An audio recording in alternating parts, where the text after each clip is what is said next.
देश की राजनीति में पिछले 3 हफ्ते से यानी लगभग 21 दिन से दो शब्दों की गूंज है। एक सनातन और दूसरा हिंदू। लगभग एक ही शब्द। यूपी से लेकर के तमिलनाडु तक यानी नॉर्दर्न इंडिया से लेकर के दक्षिणी भारत तक सिर्फ और सिर्फ सनातन की गूंज है। हर किसी की अपनी परिभाषाएं हैं, हर कोई अपने अपने बयान दे रहा है और बयान से एक के बाद एक नए विवाद खड़े हो रहे हैं। बीते 40 दिन में हिंदू शब्द को लेकर के सबसे ज्यादा बयानबाजी करने वाले नेताओं में अगर सबसे आगे कोई है तो समाजवादी पार्टी के नेता स्वामी प्रसाद मौर्य हैं। कभी रामचरितमानस को लेकर के बोलते हैं, कभी सनातन पंथ को लेकर के बोलते हैं, कभी हिंदू धर्म को लेकर के बड़ी बातें कहते हैं। अब आप ले लें, हाल के दिनों में हरदोई में थे स्वामी प्रसाद मौर्य और आरक्षण संरक्षण सेना के प्रोग्राम में पहुंचे थे।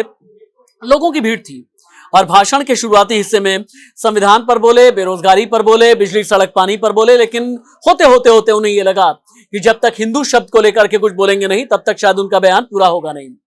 स्वामी प्रसाद मौर्य क्या कहते हैं, एक बार शब्दशः मैं आपको बताता हूं। स्वामी कहते हैं, हिंदू फारसी शब्द है, फारसी में इसका मतलब चोर है, अधम है, हम इसे धर्म कैसे मान सकते हैं। हालांकि स्वामी प्रसाद मौर्य को यह समझना चाहिए, सनातन पंथ का मतलब यह है जिसका ना आदि ना अंत।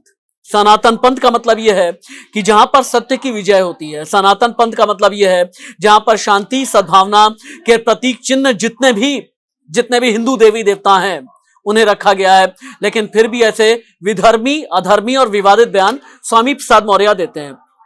बीते 1 महीने में अगर आप देखें, हिंदू धर्म को लेकर के स्वामी प्रसाद मौर्य का ये 5वां बयान है। यूपी की पॉलिटिक्स में धर्म को लेकर के बयान देना, देवी देवताओं को लेकर के बयान देना एक तरीके का शगल बना हुआ है।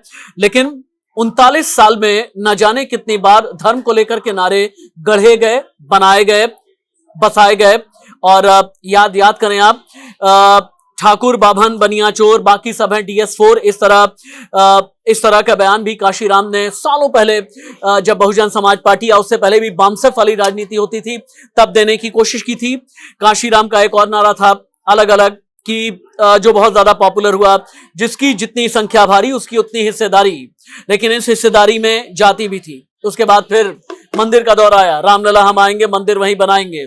तो विपक्षियों ने कहा कि मंदिर वहीं बनाएंगे, लेकिन तारीख आखिरकार कब बनाएंगे, इसमें भी धर्म रहा। तो कभी बहुजन समाज पार्टी, कभी भारतीय जनता पार्टी, कभी कांग्रेस, कभी DMK। उदयनिधि स्टालिन का बयान भी आपको यकीनन याद ही होगा। और या फिर बिहार सरकार के मंत्री, शिक्षा मंत्री चंद्रशेखर जैसों का बयान। कोई सनातन पंथ को कहता है पोटेशियम साइनाइड, कोई ये कहता है कि डेंगू जैसी बीमारी है जिसका खत्म होना जरूरी है। वहीं तमिलनाडु के शिक्षा मंत्री ने तो यहां तक भी कहा, इंडिया अलायंस का जो गठन है यह सनातन पंथ को खत्म करने के लिए, समाप्त करने के लिए बना है। याद कीजिए MP के बीना में किस तरह से प्रधानमंत्री नरेंद्र मोदी ने सनातन के शत्रुओं पर वार किया था।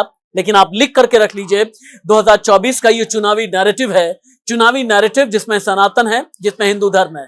नमस्ते।